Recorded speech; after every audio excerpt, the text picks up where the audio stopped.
Bonjour et bienvenue dans cette vidéo dans laquelle nous allons découvrir qu'est-ce que l'éducation financière. L'éducation financière, qu'est-ce que c'est ? En tout cas, ça ne fait pas partie de ce que l'on reçoit à l'école. Là-bas, on nous forme surtout à des capacités professionnelles. Pourtant, sa connaissance est très utile aux particuliers et plus que nécessaire aux professionnels. Cette nécessité est prouvée dans la vie de tous les jours face à notre peur de l'argent et à notre difficulté à en gagner ou gérer de l'argent. L'évolution de notre société, principalement fondée sur l'argent et la consommation, accroît pourtant de jour en jour l'importance de l'argent. Il faut de plus se rendre compte que les produits financiers ne cessent de se multiplier et se diversifier actuellement. Sans une éducation financière, l'intégration de ce milieu paraîtrait pour beaucoup plus dangereuse. Autrement, on risque beaucoup de foncer tête baissée car les pièges et les embûches sont également nombreux et bien conçus par les mal intentionnés. Pourtant, ces produits nous offrent autant d'opportunités pour nous enrichir ou du moins gagner des revenus convenables. Dorénavant, pour pouvoir réussir financièrement dans le sens d'exercer une bonne gestion et de multiplier les revenus, assurez-vous de passer d'abord par la case d'apprentissage financier.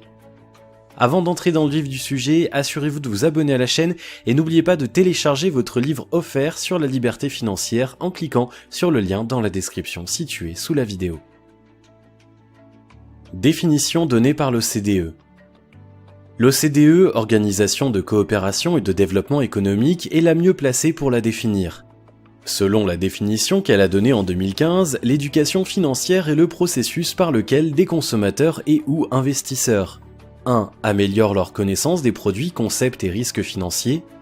2. Acquièrent au moyen d'une information, d'un enseignement ou d'un conseil objectif les compétences et la confiance nécessaires pour devenir plus sensibles aux risques et opportunités en matière financière, faire des choix raisonnés en toute connaissance de cause, savoir où trouver une assistance financière, prendre d'autres initiatives efficaces pour améliorer leur bien-être financier. L'Institut pour l'éducation financière du public en France l'utilise également. Toutefois, le domaine est communément admis comme beaucoup plus complexe et bien nécessaire à tout le monde dans un contexte plus élargi. Essentiellement, chacun doit au minimum comprendre le monde économique et financier dans lequel on vit. Les objectifs globaux d'une éducation financière. L'éducation financière n'est pas quelque chose que l'on peut feindre détenir. Soit on l'a, soit on ne l'a pas. Parce que soit on sait gérer son argent, soit on ne sait pas, soit on est capable de multiplier ses avoirs, soit on ne l'est pas. C'est donc le principal moyen pour mieux gérer son argent, d'atteindre ses objectifs financiers. Grâce à elle, on peut voir plus loin, car elle nous permet de modeler notre propre mode de vie financière en fonction de nos objectifs de vie. L'éducation financière nous permet par ailleurs de comprendre d'abord le contexte économique et financier, ensuite de prendre des décisions selon toujours ces mêmes paramètres. Avec ce bagage, nous nous rendons après à déceler les opportunités financières et parallèlement de dévier les risques. C'est utile notamment pour savoir quand et combien investir en bourse, choisir le meilleur moyen d'étendre son entreprise, quand décider d'investir dans tel ou tel domaine. L'éducation financière en faveur d'une bonne gestion.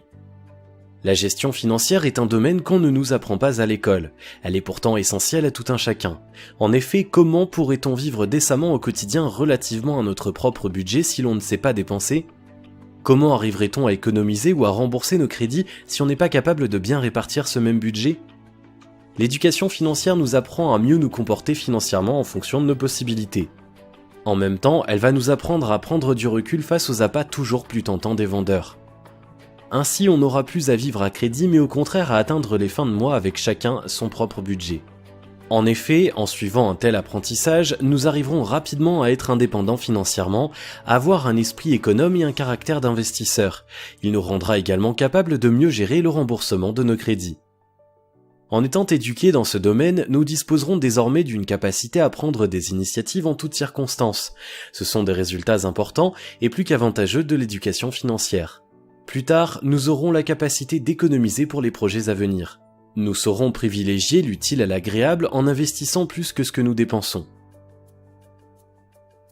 L'éducation financière pour inverser les rôles entre vous et votre argent. L'argent domine notre société en nous dominant tous personnellement. Sans une éducation financière, impossible de se défaire de son emprise. C'est d'ailleurs le moyen le plus sûr pour atteindre ensuite un contrôle total de son argent, une maîtrise essentielle à acquérir avant de faire des investissements. Il faut savoir que tout investissement a pour but une maximisation des gains et une élimination des pertes. C'est une évidence que l'on ne reçoit pas non plus à l'école. On n'y entend presque jamais parler d'investissement, sauf à partir d'une spécialisation de série au lycée ou de filière à l'université. Dans ces cas même, il s'agit d'une professionnalisation de l'apprentissage d'un métier, il n'est pas directement question d'application pour soi. C'est alors par l'éducation financière que vous saurez les règles de jeu des différents investissements et apprendrez à choisir ceux qui conviennent à vos objectifs financiers. Il peut notamment s'agir d'actions boursières, de placements fonciers, de location immobilière ou d'une création d'entreprise. Chacun d'eux possède ses propres avantages et des risques spécifiques. Il faut alors acquérir des connaissances financières pour comprendre dans quel domaine on a plus de chances de réussir, en fonction entre autres de ses autres compétences et de la situation de chaque marché dans sa zone géographique. L'éducation financière, mais comment ? Il existe aujourd'hui de nombreux livres et de multiples sites internet qui traitent du sujet. Vous pouvez vous servir de ces sources pour apprendre en autodidacte. Par ailleurs, vous trouverez en ligne ou en présentiel des formations données par des experts en finance. Le domaine est très vaste, mais l'idéal serait de se concentrer d'abord sur la gestion de votre finance personnelle. Vous commencerez depuis la base pour apprendre à répartir proportionnellement votre budget sur les charges fixes, les crédits, les projets et les économies. Le but est que vous arriviez avec un compte de résultats positif à chaque fin de mois et à rembourser le plus tôt possible tous vos crédits.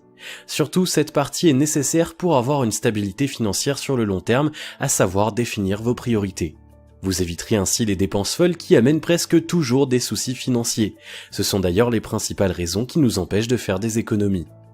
Si vous êtes déjà capable d'assurer cette première partie, passez tout de suite à l'éducation financière orientée investissement. Apprenez à transformer vos revenus en actifs au lieu de vous remplir les poches de passifs. Ces derniers ne feront qu'engendrer des charges supplémentaires.